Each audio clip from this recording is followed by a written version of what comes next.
ममता ने अपने बेटे को पढ़ा लिखा कर बड़ा आदमी बनाया। अब वो शहर में अपने परिवार के साथ रहता है।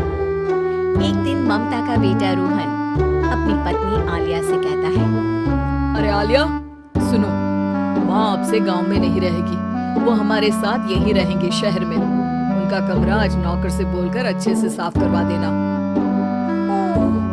आज तो मेरी किटी पार्टी है, फिर मुझे जिम और फिर शॉपिंग। ठीक है, कल करवा दूंगी। अच्छा, लेकिन माँ के सामने ये कपड़े नहीं चलेंगे। हाँ, तुम्हें साड़ी या सूट पहनना होगा। अरे बिल्कुल भी नहीं। मेरे मम्मी पापा ने इतना पैसा लगाकर शादी इसलिए नहीं की थी कि मैं अपनी मर्जी के कपड़े पहन ओढ़ भी ना सकूं।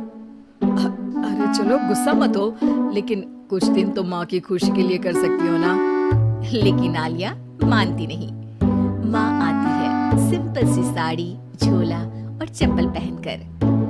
अरे रोहन, मैं इनके साथ कैसे रहूंगी? मेरी फ्रेंड्स क्या कहेंगी? ये तो पूरी गंवार लग रही है। आलिया, माँ गांव में रहती थी इसलिए ऐसी हैं।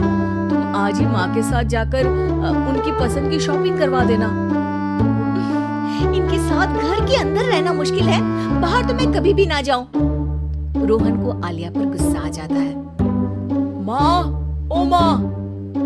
हाँ बेटा। वो माँ को ले जाने के लिए उनका हाथ पकड़ता है कि अरे माँ, तेरे हाथ अभी तक इतने कड़े हैं, तूने इसका कोई इलाज नहीं किया? अरे बेटा, इसका कोई इलाज नहीं।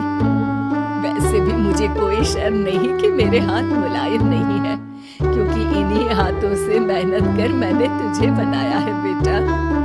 अगले दिन, माँ, मैं ऑफिस जा रहा हूँ, कुछ लाना हो तो आलिया को बोलकर फोन करवा देना। रोहन के जाने के बाद, आप ना आज कमरे में ही रहिएगा, घर में पार्टी है, मेरी सहेलियां आ रही है, मैं उन लोगों के सामने आपको नहीं ला सकती हूँ।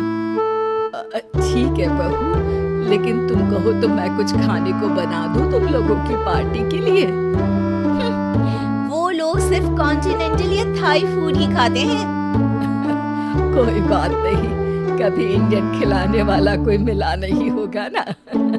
मैं बनाकर कमरे में चली जाऊंगी। जैसे आपकी मर्जी।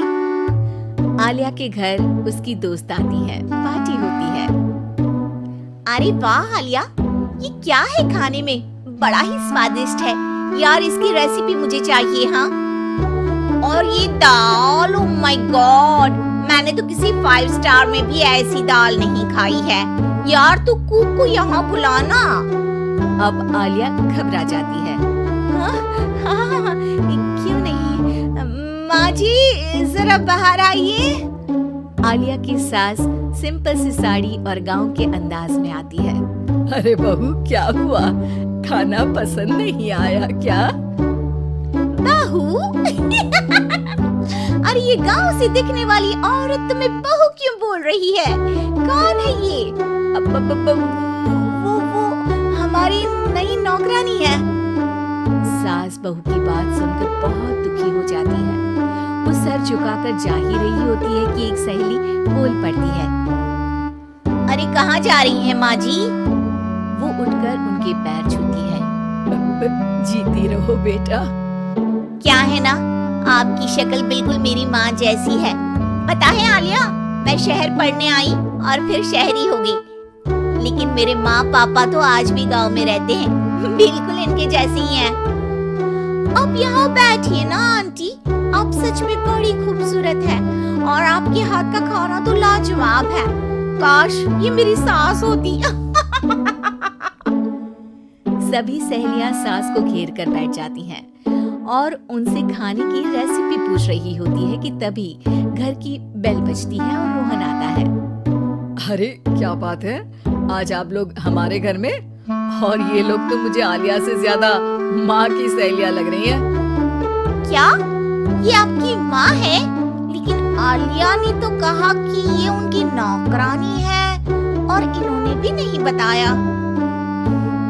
वो नहीं बताएंगी, क्योंकि उनके लिए बच्चों की इज्जत और उनकी खुशी सबसे पहले है। मुझे माफ कर दो, मुझे इन्हें तुम लोगों से मिलवाने में शर्म आ रही थी कि तुम लोग क्या कहती। अरे अरे अब तो हमें शर्म आ रही है कि तुम हम लोगों की सहेली हो। हाँ, जो माँ जैसी सास को नौकरानी बोले वो हमारी सहेली नहीं हो सकती। ये बोलकर सभी वहाँ से जाने लगती है कि सास बोलती है, आलिया की तरफ से मैं तुम लोगों से माफी मांगती हूँ। उसने जो कहा उसके लिए मैं उसे माफ करती हूँ। अब तुम लोग भी उसे माफ कर दो, क्योंकि अगर तुम लोगों ने उससे दोस्ती तोड़ी तो फिर मेरे हाथ का खाना कैसे खाओगी? नहीं नहीं आंटी, जरूर आएंगे, लेकिन अब आलिया की नहीं बल्कि आपकी सहेली बनकर।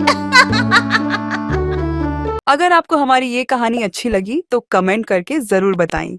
और आप ऐसी ही और कहानी सुनना चाहते हैं तो हमारे चैनल को सब्सक्राइब कर बेल बटन दबाएं, वीडियो को लाइक करें और शेयर करना न भूलें।